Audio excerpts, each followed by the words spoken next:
Ya, di ia lava le alofa maleanga leo lo tātou tapa au langi, pai fu ina au te ina mai lo tu sui fua ma lo wola, pai fu in tui maua se wha poponga, o tātou por kalame masani e salua te tasi ole tue te pale le ainga. Mai le nganga wha alolo te le lava o te whalofa mwha whilo e tuai le au whai ngā luenga pa ia le atua, i o tau pa ia mamamalu, ia mai se fu o pa ia wha le malo,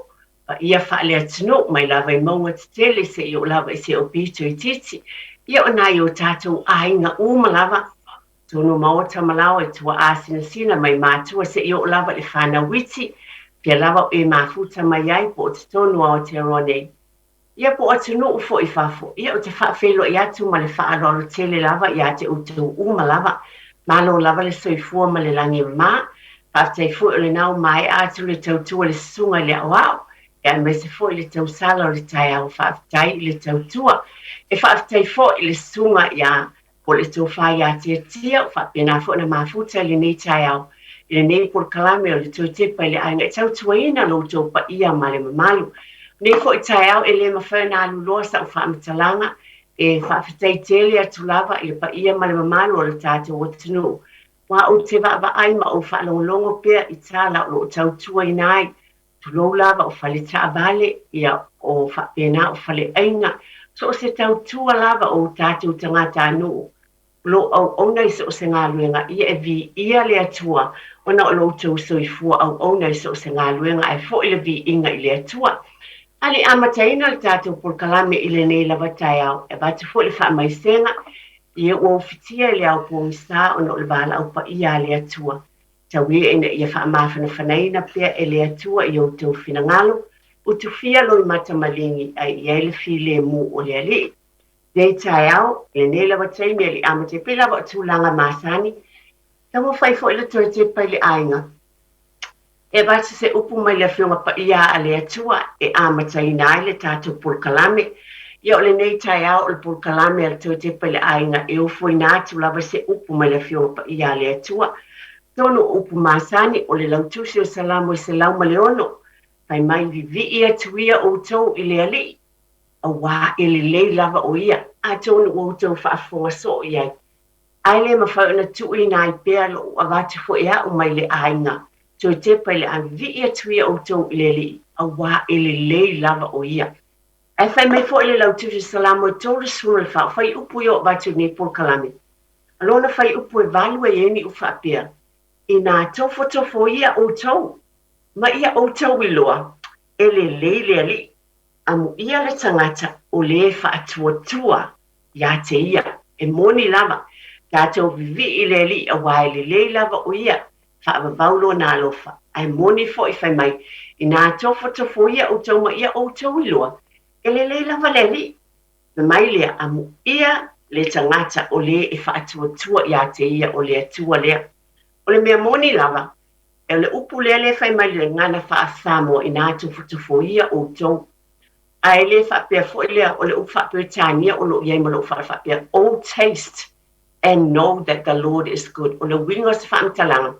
E te a e tofo ina se mea e. Mātango fie lau tau mawha, pia e tofo ina tu lo lava. E te inuina pe te tau mawhaina. E te langona e whaamalia ina lo finangalo ma lo loto. Pe a le leilea me lau tau mafa, o le upula lea, o le amai le ngā Samoa. Tātou te tofo ina, mai loa lava le leilea tua, oh taste and know that the Lord is good. E alofa pea le atua, ma e tātou vivi ia te ia, e whaavavau lona lava alofa mai e le lei lava o ia. Io nai upu ia o mai a mole, a matai le tātou por kalame, mole tui te pai le ai le anganga fia tele mal whaalolo tele lang. O loo iele tātou mālo whaalolongia I le nei tai au, whaafitai tele lava, welcome to the program, nai, whaamatuainu, whaafelo I atu ma le whaalolo tele lava, loo iele tātou mālo whaalolongia. Mātangu fie tele, o le sunga lea I atu malu, fualau, nai, whaamatuainu. Tasi fo I tamali, o alo tu lou lava o le atunu. Lo au ona fo I se tasi o matanga luenga, whaamule molo nei aso. O le aia tufa mai, le atau mawhai tala no atu ila na au nanga ma le ofisa o le malo o lo o nai. Na te ia wha amatara taraina ma fonga ina ilo jopa ia ma le malu. Mai le foi ona e whaafonga wai tele se o ngā so soani mō tātou ai. Tau te bala au mai o le awa vitalaina lava leina. Wana te fonga ina ona ia tali atu leo ni mea tau te fia malama la mai. Ai o te o wholofa whaafelo e tumali whaalo alo tele lava ilau sunga tiu malu o lau na in whaametua ino. Ma lole soifua manuia. Lava e na sunga o whalitua e te kafi ma se fo ile pa yo le tanto whainga wenga radio Samoa yo te whaafelo i atu fo e si o tātou atunu o maua mai le tātou whaasaralangu e ni tai a fo talofa lava. Talofa lava whaateitele la mo nei ava noa tāua. Fia lava le loto ona o loo maua ava noa tāua ia te oe foi. Lau suan whai ona e suma i foi ma e funga ina tātou. E sao noa ia lava le lava pulu masani le moto le pā wailua. Le atonu lava le au nanga lau sunga. Ina ia funga ina e whaafunga ma ia tātou atunu. Ia malato o mai e foi se fasili mo oe. I se teimi muli ane pe atala ina le tātou telefoni ma le whaaluara. Paftai lava e ti mole no to ina mai ia o tanga to ia te whainga luenga i le ofiso la fonga le Inland Revenue New Zealand nei ia ma o la unga luenga i tutonu le ofiso la fonga ia o se community compliance ia o la unga luenga ia o te fiso swani i so stangata lava ia me se lava tangata o la fonga i tūlanga i au ondanga mea kau tax e whapeo le tau whaisau pisinisi e mo umia le fiso swani fo ile i tūlanga i mea lava ia tau la fonga ia o le mātou ngā luenga lena ia e le ngata lea e mātou te whaapa alua ma so e tusi umai tutonu ni usila i lato mta whaioi whaatino fo i le whaamapopoina ia me se o le whailaino tax returns and mason yaile ni atunu ia o telo o ngā luenga i whaatino ia o seminar ia me se foi o le whaamoe moe peo na ila so ia i le longo pui li i foi leo le tātou atunu ia me se tangata Pasifika i le tele o mea e mawhai o na wheso soania tuaile o fiso la fonga i pewe na ilo ni vai tau i le awhia ai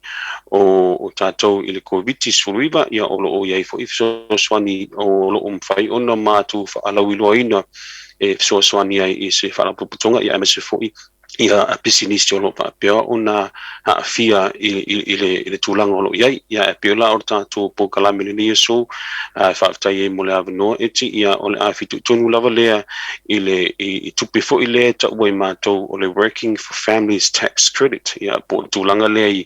i le fisosoania le mālo le fisosoania tuai i tūlanga tau tupe mo na yalo ia mwhanau fo i o lo whaapea o na au mau i New Zealand nei ia ma o lo i le tūlanga lena e fia whaamalama ia ma whaalau i loa foi a wai o te loa mo o tale tonu foi ia e toa tele lava nisi e le la tō tele o maua lea fe soasoani ia o lo whaapea o na mawhai o na soasoani atua i le mātou o fisa pe o le talapupu lea i le mātou mtawhaioi ia eti. Mana e tele e pe la ngona le wala ina fisingia o wa o ya te o la wale sila fia pe ona e fonga ina o ai entitled ya o la tu fain so swani a wa eta wala vaenga le mo alo ma fana ma ainga te fa mo le lava o ai la tu me fai ona mo le so swani pe le eta woni se vaenga a o ai fo e ma fai ona fatinoina i te tonu ainga e ma fai ona via o tangata ia pe e wha moina o le atu winatu e le responsibility mo le vaenga o nei vaenga o mo pe ona e ta o mo le wha alo le tele lava a wal wha fonga le tatu o tunu. Tātai ati. O le Working for Families Tax Credit here po le Family Tax Credit te ringa whaapupu e nisi. O le fisoswania le malo e atawala tu le ofiso la fonga. Mai elena o le ofiso la fonga o lo atawala tu le i o le fisoswania le o lo iai fo ilim tanga luenga a le Ministry of Social Development le MSD po le Working Income sa iai o i lato po ile o lo fai ono tawala tu le fisoswania le Working for Families. Mai o le Working for Families o le e mawhai ona e anga va ai pe a whaapea o lo iai ia ni o walo fo i po tamai o lo o i lalo lau va ainga po o lo mawhai ona e ke aina i le aso ma le aso e tu salava pe le o le matua o le tamatiti ai afa pe o le e lalo lau vaavaaiga ia e mafai ona e claiming le working for families mai o le tamatiti foi e le tatau ona i lalo o le sefulu valu tausaga ina i lalo le matua lona uiga afa pe o atua le sefulu iva ia ona le mafai lea ona agavaa i le tupe lea o le tangata le apalai ia po le matua ia e taʻua i matou o le principal caregiver le faapupu o le PCG o le principal caregiver e tatau ona apalai mai o le principal caregiver fo e tatau ona iai ia ni ona o ia look after every day or day by day o le PCG fo i po le principal caregiver ia o e tatau ona e lei lalo ana o le sefuluonu ono tausaga lona uiga e tau ona i luga atu o le sefuluonu tausaga ia le matua o le caregiver po o le principal caregiver ia e tatau foʻi o le tagata lea o le matua lea apalai ia e tatau o ia o se tagata New Zealand resident mai e tatau ona totonu New Zealand mo le sefululua masina pe i luga atu foʻi afa pe o le fatoa e taunu mai le nei tunu ia e tatau ona e ile tulafonuna masane matou tauna sefululua ia masina o taluna e au mau New Zealand ia ona fatoa mawhailea ona e apalai i le tupe lea o le working for families o iniso tulaga e masani ona matou talia foi o le matua e le o nofo mau le o nofo mau New Zealand ai o lona alo le o lo nofo mau po le tamatiti o lo nofo mau ia e mawhai la ona apalai pea le matua e ui e le o ia o se tangata nofo mau ai o lo nofo mau ia le tamatiti mai afa apela o le ia se tamatiti o lo ilalo lau vavainga o le e te fia apalai mo le tupelea lona winga e mawhai la ona e apalai ona o le tamatiti le qualify ona o ia o le resident New Zealand resident mai o le tupe atua le te mawaina ia e te taua ona e tutonu New Zealand ai ina ia whaawawina e le mawhai ona e nofo mai sisi atunu ia ai claim atu nei le tupelea tamaiti pe o le eligibility le na po ai e anga vai ia o le tūlanga le na a whapea fo i toi tala le le titi se temo o tōna e ona tātou i tala noa ila i le tūlanga le eligibility e ti whamamo. Mana ia, e le se a whaina le teimi atu mo fo i le awa noa wawa e ta ua e mawhai fo i le tangata ma lo whaalora tila mai a se fulu ono tausanga alona winga e sila te toa lava i lau tau matanga aluenga i le tūlanga lea wape a whaalonga te suon tausama lo whaalora te pe e le titi e a whai o le nātou te suesue Mama ai tonu lava iai o le tangata o tala fia ngai ma nga va tonu e na te whaatinoina le vaenga taua ma le whaalo alo tele lava i lau sunga. Ia, o le lava i o le tulanga fo ilele i le tulafona i masani ai o le underage e mawhai una mātu titilo i fo ilele tulanga pe ala tala whea ngai e le tamatiti lea ona apalai i le tupe lea o i o se matua awai lava nei alo ua whamanuia i le tua i lana mea alo fo olo i lalo se furu wano tausanga ia e mo miala mātou ia ni whamauninga fo ilele a mese se pepa mai le courts po o se pepa mai le loi e whamauni ai me la ua ala ngata tau ona apalai ia le tamaititi lea mo le tupe lea a tamaiti pe a whape ua ia sonalo i lalo na mawaiga. Whawhitai tele lava, kisa se vaenga taua o te fia fisilia te e whamole la male whaalol tele la. Ia tonu, e fia se tupe, e la se tupe mawhai o na maua, e le tangata lea pe a whai e anga vaa i le tupe lea pe ona e ta umalo whaalol tele. Ia, mana e tele fasili na e tia wai le tūlanga le na e tele ai na fasili nge tunu po le ali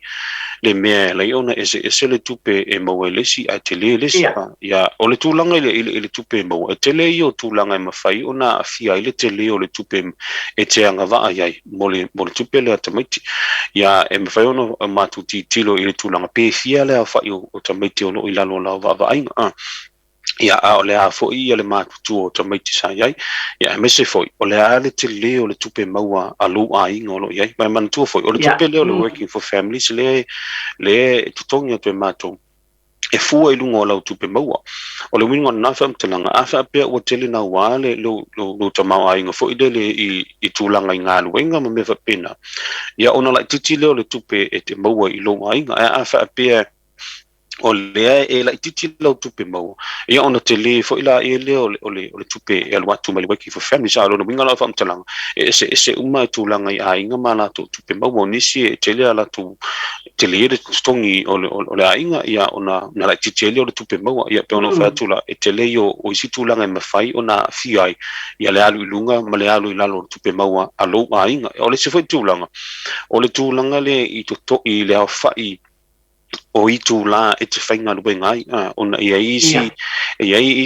isi components po isi anga wa ala working for families a wha pia e te whainga ruenga full time ia ona tau te li fo ila e leo le tupe fo ila le fuala le te leo le tupe maua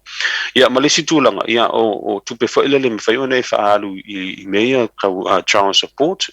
malesi la na tūlanga e ti wha moromone na ona o fia pa e ese le upu child support ma le working for families in ona e tele na confuse ai le tato tunu ma e fia ma inisi e vala watu ia pe o tfelo officer fa pe o te fia apply le child support ia a se la le tali le mato officer fa pe le ia le qualify o le child support ia ona toi anga ile il fale e au normal mamla po me e sa o le mele na fisilingi ai o le child support ia o tulanga fo ile le e to ngia ia lau fa nau e o e telo toi ma futa ma tu ainga au le wa kia le si matua le ia lau fa nau ia o le tulanga na child support au le working for families lava ia ese o le tulanga na le so swani na al malo ia e mo lau fa nau pero no fa ia tu le tulanga le pe fia le tupe mo ia e fu lava i le fa automatic ia le matu tu automatic ia le te leo le tupe mo ia me se fo i tu la fa ngan winga ma nei tele ya ton mo fa fo ta po el tato tu na to fa fu mai ta mo fai la fo le sunga nei ya tu malu na ai fa mo twai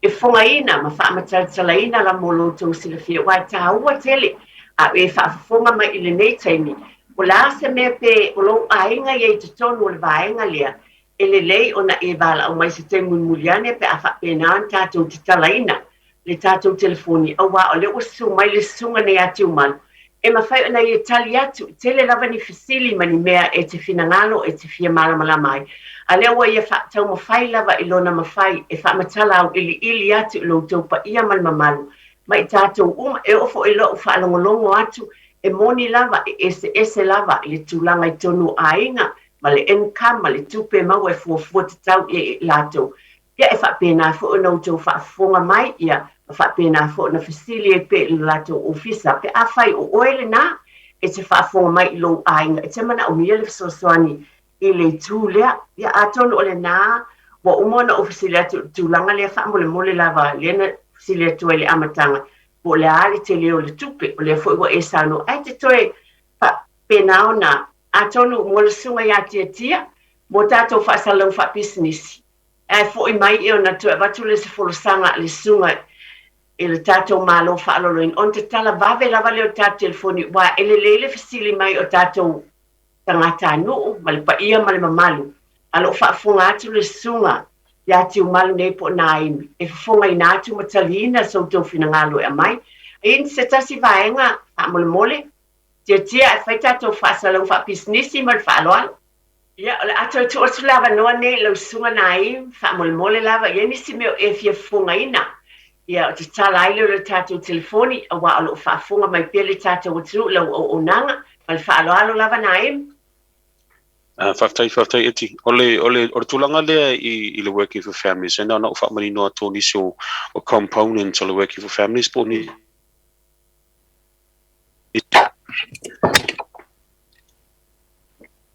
talofa whamalulu atu ona wale mawal sota inga ma le sunga ya naim mole lava lau sunga tia ia wale o maua fo so ta inga ma le sunga ya nai mo le se leo o lo falongo ina atu foi wale so ta i mai foi mal falo tele lava po maua mai ia ole na fa ta ma wa atu fa tai sa no mai whaftai mo whale tonu le mai ia le tūlanga i le ai ole me no fia family no fa mo le tili tulanga ile I component to working for families e masani ai o nisi nei o me mafai ona e anga va ai I o nisi for your component to working for families ia e ono e le anga va ai e fu ala va le tulanga I tutonu lo ainga ole components mo mua ole working for families ole tulanga le family tax credit pe ono sil fia for inis ole family tax credit ia e fua ole base amount le mafai una e anga va ai e fuala ile te leo lau tupe maua mai e te lea na le maua inisi ono ole tūlanga fo ile le ua maua lunga le tupe maua o le si component o le working for families ia e ta ua lea o le in-work tax credit o le in-work tax credit e fua lea pe awhapea o lea e te whaingaluenga full time e tu tonu o se ngaluenga a whapea e na ale tō tasi tangata le whaingaluenga o le lua ainga ia e mawhai o nā ngava ai o le sila nā tupe whapopo mo le sila fia e ese le tupe maua le family tax credit e se fo I le tupe maua le in-work tax credit a e anga va alai mea ia lua ia alono winga e mawhai ona e maua uma ia le tūlanga nai I tupe umana nai lua. O le si components is so o le working for families. Ita ua lea o le minimum family tax credit. O le minimum family tax credit. Ia e mawhai ona e anga vai e pe a wha pea o loo e ngalua lea full time. Ai e ui o loo e ngalua full time to tono se ngā ruenga. Ai o loo te le pea o loo la I titi pea le tupe maua I tonu o loo ainga po le lua ainga mana tamai te lono winga e mawhai ona toi whaupopo atu e le ofiso la fonga le si whaupoponga na I le tupe lea o le minimum family tax credit mai e la lona threshold fo ina le po le te leo le tupe maua I tono loo ainga e o ai roa lau tutongi I le tūlanga le te leo le tupe lea ona le anga vaa la ia lea o e malu ainga I le tūlanga lea I le minimum family tax credit lona winga afa pea e te anga vaa I le family tax credit e toi anga vaa I le in-work tax credit ia toi whaupopo I le manu minimum family tax credit ia o lona winga o le nai o te le si whaupoponga o le components muli la o le working for families e ta ua lea o le best start tax credit o le best start tax credit o le tupe le fe so swani mo le newborn child po le tamatiti le fato a whanau mai ma o le newborn child lea ia o lo o iai ia le so swani le ma lo e fe so swani mo le tolu tau sanga mua o le tamatiti fato a whanau mai ole mele masani ai ole tausanga mua ole olo le tau titi le fato a whanau mai ele fuaina le tupe e mātou te le va ai I le tupe maua alu ainga lono winga o le tupe lea mawhai e ono sifuta lai vai aso ia le best start tax credit e ono sifuta lai vai aso mo le newborn child ai tusa lava po le ale te leo lau tupe maua tutono lo ainga e te anga va ai pea I le ono sifuta lai lea I le vai aso mo le tausanga mua o lo walu a o lo le tausanga lo na lua male lo na tolu o le tamatiti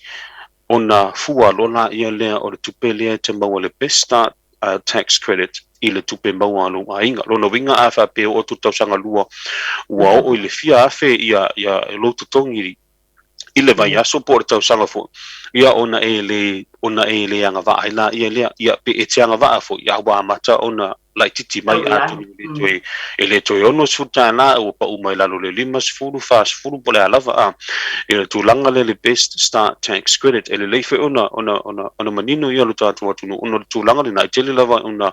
ona mission isina na fa manu yanga fo ina le ona fa pe o lai tele le fa so ia ai o lo anga va ai pe no fa o le tau sanga bua lava i o lo wano tu sa lava pe te fa pe mai o le milionia ia e te anga va ai pe I le ono sfuta la le I le vai aso ai e ono sfuta la fa te le lima lua pai aso le tausanga ia e te le yo le nafe so ani fo le I lo ainga e mesele Wai, o le mātou wa ai tupe maua lo ainga, e mātou tile titilo i le tupe whaadua lo ainga, e ma irrelevant i le tūlanga le working for family, so po le alawa le lo fai mai ia o le tele i o me whaadua i tupe i au loan ma me whapena, e mātou tile titilo, e mātou lava le mea mātou titilo i o le tupe maua lo ainga. Pe lau no fai atu, awha ape e te anga wa ai le family tax credit, e toi anga wa i le in-work tax credit, e toi anga wa i le minimum family tax credit ia toi fa popo ia pe fa pe o ia se tamu titi fo newborn child i ono e anga va fo la ia i le best start tax credit lona when e fa ia components o le working for families e te onga va e te ono anga va o mai components ia fa ia pe e te ono anga va fo i na o se tasi po se lua e fua lava i le tūlanga i te tonu alo ainga pela no fai atu e fua lava le tupe maua i le circumstances ia ma me o lo te tupu te tonu alo ainga e fua i le tupe maua lea pe o le wha mamamanga lea o le tūlanga lea whaftai ma nei e tele lava o le tele i o nefso soani atu mo le whaafonga mai le tato o tino pune efo o le tele ia puna e ta o tusa po tangata e tele na tupe a le e whaafonga mai e maua lava le nei o na sfutala Lons futala mo fia tausang mo le tausanga atoa pena e sano e fo sina swinga like titi pe afai uma tausanga a le e so soani mo le fa fonga me tato wotunu o fe ma fai na maua le so soani ai ola o sili mo e a mai o payments e a mai pe ta ilua vai aso pe vai aso o masina pe depend lava ile pe utanga inga fo ma lo to ofisa ma le fa alo Whakatai ia o le tūlanga le nā ia e fua lava i lo ainga o nisi o ainga e manana e totongi atu le tūpela tamaiti tai vai aso.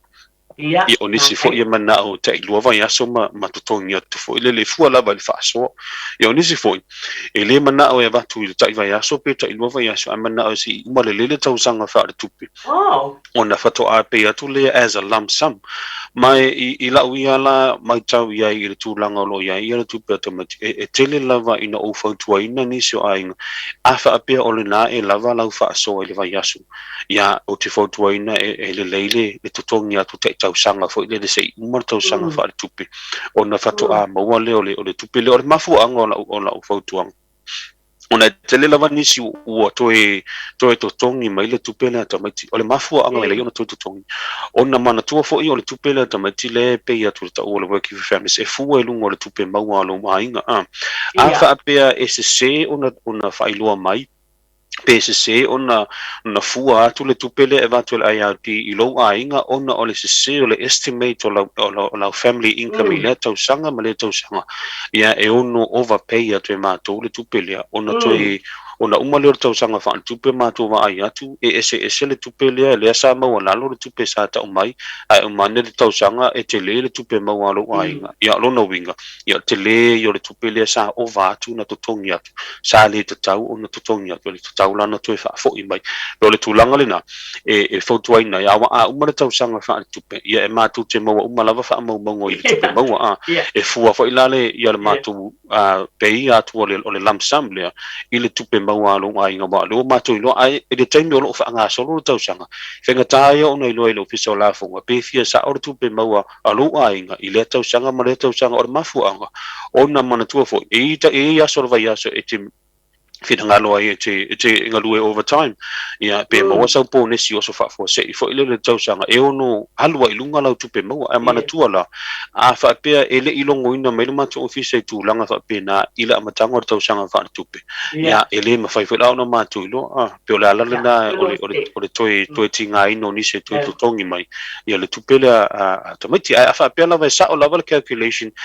throughout the year ia ele ma se me fa ina pe le fa ma ia tele fautuanga lea o wa e nda po tu te tongi ma ia sila fia fo i malo fa lo tele ia ole na ia fo le taimi pe ole wa tatu vai tau fo i pai mai mai nga o la fonga mtulanga ia tau te mau o mala vai fa mo nga mai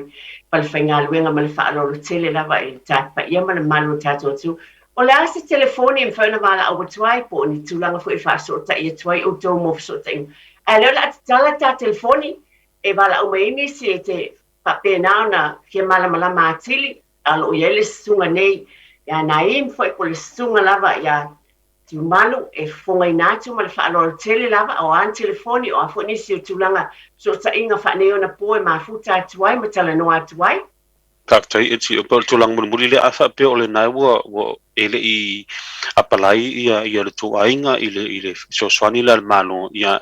o mo silfia ele ai se fo ile me fai ona e fa tu buina o lo no winga o mea umalava ile apalai male restoring no le working for families e tatau ona e anga il mato penga te failangi o le www.ird.govt.nz o le website le na ale inland revenue o lo ia ilunga le visitawa o le working for families tax credit e ini so ainga sa mo le working for families I tau sanga o tona yo na alu lea o le o to mo no ma tu fo ia te mai ya awalo yo la fo to ya ini si ta mai tipi po ni si fo yo o alo sa vai tama mai Samoa por tu langa fo le lo au mai ai la lo si fu va to sanga ya e fai ona e vala au mai e te le to e visitawa la o le ya ma tu fa mo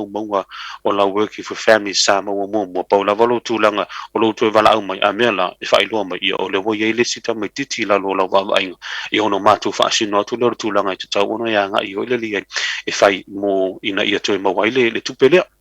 ai pe o tulanga lina o le ia sauno ia salaina pel ta telefoni o sa mole lava no mo ne ia va no ta wala va mo lo to pa ia ma le mamalu ta to tunu na lo to fa fo mai ai le la fo lo to bala au mai salaina ta telefoni to fit slima I batolu e te sauno mai me si sa o mai lava le sunga ne atu malu po naim e tali e tuai atono yese me te le si la fia mamala mala mai a o ava no taua ne im fai ona fonga inatu mo oele na yo ava no taua ia malo fa lo tele lava lo topa ia malo malu a le fa fonga tu sunga ya nai ia e tau sefe fo lo tu tau fai so ta il telefoni po atu langa fa pe ia le wel ta telefoni al fa lo tele lava ta lofa ia ya malo lava ni po mo no kaya po kai mo la mo Apa pun ya, jauh pasti kau ada cuma malu apa, ambil bodoh. Oh, lewa, dia fikir dia buat malu kaya. Oh, orang paling kuat, kau sang. Ya, kita yang ni dia ni ada kau, seorang itu cuma wah, itu kau mesam. Dia kamu boleh nak dia nak apa sok yang kuat cuma yang malu kamu bodoh. Malu fatai. Ke dia mau ngambil si boleh lah boleh buat kau sangat ngaku mau aku lama kan boleh apa nang jam boleh Fakta la boleh fasili ole ia ole tulanga le le foi fasili wo o te famana to toi afa pe o misile le pe meni foi le pe wa to le tau sanga pe lo tau sanga pe to tau sanga eri apalai le tupele ia olo mo la vala no e fai on fa o me lo tau sanga on back pay me la ia le mai tau sanga wo to na ia ele o yes tulanga foi le e uno no ti ai fa pe o mis le ai olo fai lava pa lava le tulanga le lo vala au mai fai lo mai ia o ye le mele o tupu po ngalo fo I pole ala watu langa pe tele silfia ona e vala mai ala watu pe la u telefoni amona mole te vala mai ona o le tulanga fo ile le fai ona tatu talno ina ia tulanga ia o lava ia la fonga a fa mau mane fa mole o le o do iva iva balfa lua tolu no lima baik jika ya boleh barang apa kai go semua jadi lewa wa mau siapa mama ai berpungul me go ya boleh kan kamu ini ai bakai perempuan mensa hukuman para memang kamu ya oleh bela lah apa kai go video ko ai mang via la ko koran mi bakai mura go via la ni yasu Claro, perfecto. Tele lava tai tele lava la sunga nai mo funga ina fo le vainga we start pala au tia mo fa lo le wa ia fa tai lo to fa tia talo fa le bala au talo ya ta no me lo fa tu le sunga le li ofisa se fa mo le molia e na ofisili le fia fa yaku wale le sampo kala me fa ka kau kanga ka fo ie la fa ngaluenga ai lai maua la ia la ko fa ngau ai fa fela kanga ka po ie la wa pension e a le i la ko kamakila e qualify ya nga pena ki pelea e se po le meonga ia mana fasili ia or tulanga na ia pe no foi atu e foa ia pe fa ia components when ngalo working for families tax quelle pe no fa mamla mainda ele atonu ele o yese se no tanga foi le fa pe a mela ta una fe ngaluenga pe tele fe ngaluenga foi una on failon apply a fa pe tele fe ngaluenga pola la vor tulanga no ia e tele la vale avano e te apply mai ai mai pe no foi atu e lua ia mtanga ngaluenga malo lo ata wala to ele so swani le o mātou lo fiso la fo ia mala working income o le tele lava la tu langa fo ia tanga to lo ilungo le benefiti na o le benefiti lava tu pe maua ia e pei fa tasi mai lava ele working income ia le tupe automatic mala benefiti ai mo tanga to fo ile o lo esele le tupe o lo sawela to nga tupe pe o le pensione ia po o lo fa nga luenga fo ia o mātou la tele na matole le so swani na afa pela o le pensione o lo tupe maua le ia o lo ia ina ia ni io walo lo ila lo va inga o lo ma fai fo no e apalai ana ia ole mela le nga wa o sa pension fo ko ro ma diula lo ko le las ia sistema koila o ule ya lo ke pensioni ya mala o ken kiki la e se puru kausanga lo ken kiki o melanga le pai ya kuai pe qualify la wa so welfare e apa mai o ke le qualify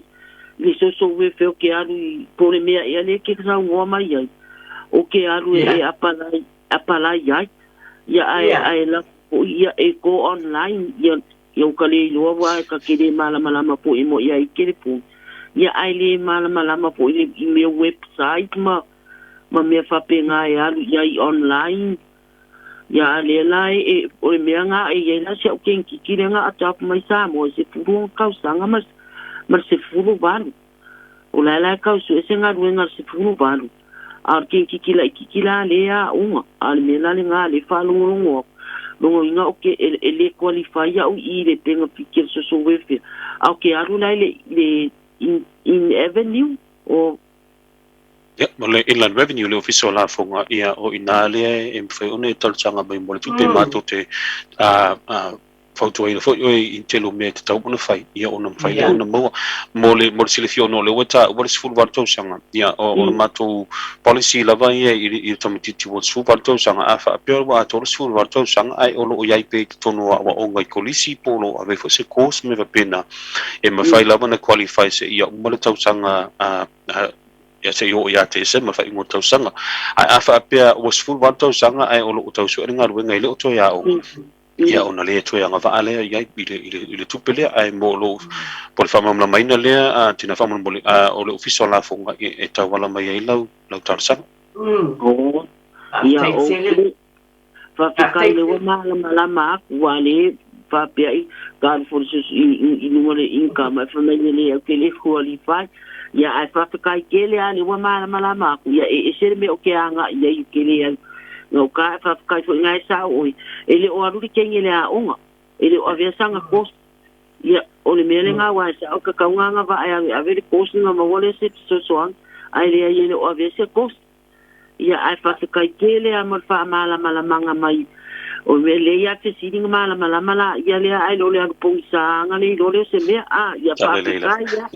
kai ia After tele lava atono le nau fa fonga fo fa mala maina ele sunga ya timalo after fo le tinawa ele me moni lava ale fisili fo ele mo se tali ai tatu te fa fonga ma o fa longo fo la te fo te tua e leo baba ai tene ni se tulanga ia ma fa no le si vaenga le en fa ia fo ni se o mai le tau o na tu nei la tu nei ai a tipo le vaenga la fonga fa tele lava amol mo te pe se tatu bala au ia le we tatu bala au fa tele lava ta lofa sa no mai le mo tatu premi ia malo so forman we en noi tai au fo ai Papasili ona e ia lo watali I wa se fulu nei tau sanga e pe a ma le fata sanga ele iko e qualify le tupela le sa ma le IRD ona o le me masa ni lava fai mai wa alu lunga ia le fa yo o tupe maua ma tama maua ile vai aso ma le vai aso per ma fu angala na le maua i ma qualify ile tupele ma le IRD ai o le fa fesili ona o ma wala matama e sen men no foi a o le asali e no foi se o tina a o lo tina e pensiona pe ma faila na alu le tupela le e sa o mai sa mai titi a nga i lo tina le anga o yele no foi ma va ia ma avele a o wai e sen le ma sen no foi pe alu le so wa fe pe alu anga le ai o ti fa mol moli Mana te le sili ia tulanga na po ai lava le o ya ile le care o le child everyday care of the child o tanga tele na te tau ona alu ile tupi yeah pe ono fai atu ele tau tuli lava amela o no matua monyo tamatiti ona e anga va ale ai e vai pe tai pe lo tulanga le e ma fai ono no for tamatiti so se si lava po le auntie po le uncle ya e ma fai le auntie na po le uncle ya po le grandma foi ona claiming le so swani le mai lo so la fonga tau lava le me mo mi e o le apalai ia ma fa o fo ia le IRD number ale tamatiti mo le sina tulanga e te tau ona ye se IRD number ale tamatiti on ma faile ona apalai a fa pele se IRD number ia ma fai ona apalai muliani ai pe o le tulanga le na a fa pe o no for tamatiti i lo tua ia e ma fai o lo tua ona apalai pe ona fai at e fidi lava ia o le matua po le inland revenue po le working ke e stau yele tupe le pe no afa pe o lo ye lo tupe maua e se me benefit ia o matou lava lo fiso la fonga te tau na lo atu okay fatai lava a ole fe tsonu la o a ulai apala ia pe o lo tinai apala ia o lo tinai te tau na apala ia lo no winga e pe no va lo to yese form e te tau ona fa tumule form o lo lungo le matou penga te failang o na faile ona apala o lo tinala e te tau ona apala i lando o lana IRD number. Okay, ia faafetai lava ma le fesili. Ia, faafetai tele lava, ia, atono ua iai se fesoasoani mo si o tatou tinā foʻi lea. Faafetai tele lava i laususuga tiumalu mo le faamalamalamaina. O te leilo po i sisi valaau ae ale ai o ia, atono tatou valaau mulimuli lea ona o le tatou taimi, ia saunoa mai ia faamolemole, manuu maua le taimi. Tai lava. Talofa lava. Kiki lalo. Taua mai whakamole, lalo lau te tio man whaanoalo. Ia, talofa lava. O la facility o malu whaamole mole ai ese maili. I le maka upule e saungo inga e lau sunga. O ke fia facility a kui mole me o le IRD number. O lo sanin loa le fia apalailanga IRD number whaamole mole. Po o amea e manga o mia le apalainga o langa IRD number whaamole mole. Mana e fesil ole e fu le matua o lo walo le matua o lo walo le. Wa se fulu fio cosa. Wa I wa se fulu walu tau sa. O se fulu walu. Ia e tau la wala no na apala ia afa pe ia fu le tolanga pe no fo mau pele no fo mau one lua ma to fo ma o le fo mo tanga to no fo mau ma le fo mo tanga te li o no fo mau. Afa pe la no fo mau ia ole IR 595 le lingo le fo ia ai lua ID se mo mia o lo ngolo na passport ia o lo ia la no fo mau i lunga le resident visa ia fa pia foi la ma se CID foi le ID ka o le proof of address o le bank statement ia po o le pepa fa na foi po se stu la ma fai ono lua ma le photo ID le passport okay ia aftai lava tai kele lava la sunga mo le fa mala mainga mo o la ofisili faafetai ia manuia lava le aso faamanuia le atua lau galuega to faasaifua saifua ia faafetai tele lava ona o le tatou taimi faatulagaina foʻi mo le tatou polokalame o le tuete pai le aiga lenei taimi e sausaunaga mulimuli lausuga tiumalu o faauumai lo le tapolokalame faafetai tele lava faamanoaina o lou taimi faafetai le fofogaina o le tatou atunuu e tāua tele mai se o loo malamalama i le tatou lava gagana o loo e fofogaina ai ia ma le silafia foʻi le tatou atunuu o lea tou te afifio ma galu ai tautuaina le paia ma le mamalu o tatou aiga e auala i lautou aunaga e saunoa ia pe iai lava sesi mea e te manatu nei lava minute e te saunoa ai faʻaumai tapolokalame a le faaloalo After lava eti mole avano ya ole no ufa manatu to afa mole to tunu awala vani no tia ya lo fina ngalo fo ile le tulanga le mato ofisa wa i lava ni si wo o ilo mu tala no fo ia ole musu fo ile le vala mai ile tulanga ono fa pia ole inland revenue ono onisi o me asa la to fianga ia ni tausanga o to na i po le lava ia ola fo tuanga ia ele le lava lo tala no sa o mai le mato ofisa ono imba ole tala sa white o tele io o vala au foi le vala au mai uno bole fia ona fa mai ia pai mai ama ia o tu langa foi le fa longo tala e no ma le vala au sa au mai ia ma tu le al man toile ia le so swani le o no winga la fa mtalanga ele le lo so e ma e son fa o foi te fati ngo fie pe a ha tu lo office te le fa tu mo mai le me mai le ID ma le tu langa e tau lava ona e anga i fa le tu langa le ona ma tu te mo mia umana ona mafaile ona process ia lau apalai pe ole fautonga muli le na ia ai atonu atu mo foi sista to avanua etc se aso oiluma ona toi fa mamla ma foi le oni so tulanga ai fa vetai tele lava mo le avanua le ni aso atonu ua family ina le fine lau fa longo sa mo i se to ma fai foi ia ma se au nanga matu ofisa ile fa mamla mai no ni so swani o lo fai ona matu so swani to ile tatu atunu ia ai fa vetai tele mo le avanua faktai fo ile pulenga radio Samoa mo le nia no fa au ia mai no tangata ia manuia tele ni aso faktai lava faktai tele lava ila suma tiu malu walau naim famatwain faktai tele lava lava na o avatu le talanoa fo ila sunga manai tele ona e te fonga ina mai lava fa fonga mai tato tu o to lo yai lo to ye inga luenga lo pulea fo ile matanga luenga ya tonu o fifianga fo ile mal mitanga fo ile tato tangata no ono lo yai o te we mapo yai ke la wala sa no le ngana pa mala mala mai na tili e fa tele mo le o na ngat talo foi e ele file mu mai fo le poto mo le mai le matai le langi fa mani e nai o e mo le tau tuen ma o tau uma lo ngalue ya me se fo si o ainga ai mo tau ainga ne tatu Tepa le ainga mana tua e na ba tu upu ma le fiong pa ia le tua mo lo ainga o le tu se salamo masani pe lava na o tau sila fia mai mai vi e tu ia o tau le ali a wa ele le lava o ie fa vaulo na lof ai ale alo fa le ali le o wala mai le nei fo i au ona mai ina tofu to fo ia o tau ma ia o tau lo le ali amu ia le tangata o le fa tu ile tu e wala este le alo fo le tu lau tu si le salam tatu tofu to fo ina matang fio le alo fo le tu fonga ina mai o mea umai mana o mea le so swani toni o tatu ai